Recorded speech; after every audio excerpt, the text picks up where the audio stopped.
Hey guys, welcome to the channel. I'm James from Need Golf, and first of all, we're pretty much brand new, so we need a lot of love. So drop a like, hit the subscribe, hit the notification bell, all that good stuff. We need your help.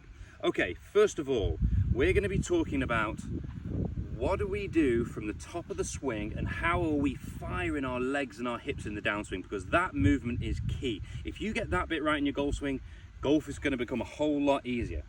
Okay, so imagine I was going to throw a ball.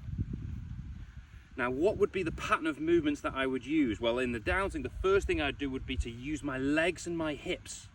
That's then going to pull my torso and my chest and my shoulders round.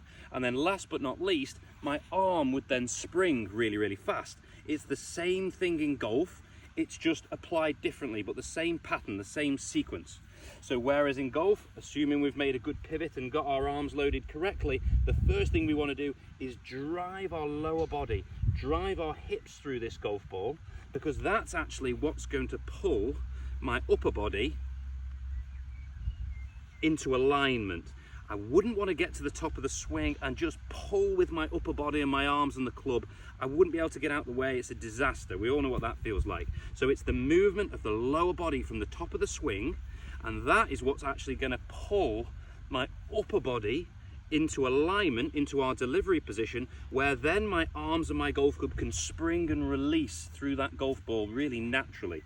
So it's the movement of the legs and the lower body which brings our upper body into alignment, which then puts our arms and golf club in a position where they can release. So let's talk then about a simple little feeling for getting the hips and the legs working better in the downswing. Now, one of the feelings I like most, an easy place to start, is think about this right hip. So I've pivoted to the top, I've got myself ready. The first thing I'm going to feel is, can I drive my right hip around and through to my left heel? So I don't want my right hip driving out towards the golf ball or towards my left toes. I want my right hip driving around and through towards my left heel. And that movement is going to pull the golf club into alignment, ready to be released. So that's a nice little way of thinking about it. Now imagine I had something in front of my belt buckle, and you can practice this yourself. I don't want my right hip going towards it, I want my right hip going through towards my left heel. Now watch what that does. It's going to help my weight transference through the golf ball. If my right hip now drives towards my left heel, it's making me land at the end of the swing consistently where we want to be, on that left side, on that left heel. If my right hip's driving towards my toes, no good. If my right hip's staying back, no good. If this right hip drives around to my left heel and then stops there, bang, I can release that golf club, and I'm also going to land at the end of the swing consistently. Because remember, if you want to hit the ball a bit more consistently, then you want to be able to land at the end of the swing consistently, because if you can do that, you'll hit the ball a whole lot better.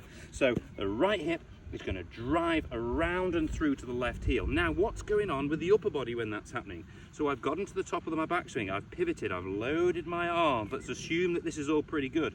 Now, I don't want to do anything with my upper body. I don't want to yank this thing down. I don't want to pull on the handle. I don't want to spin my shoulders open. I want to keep that structure that I've created in the backswing quiet as my legs start to fire.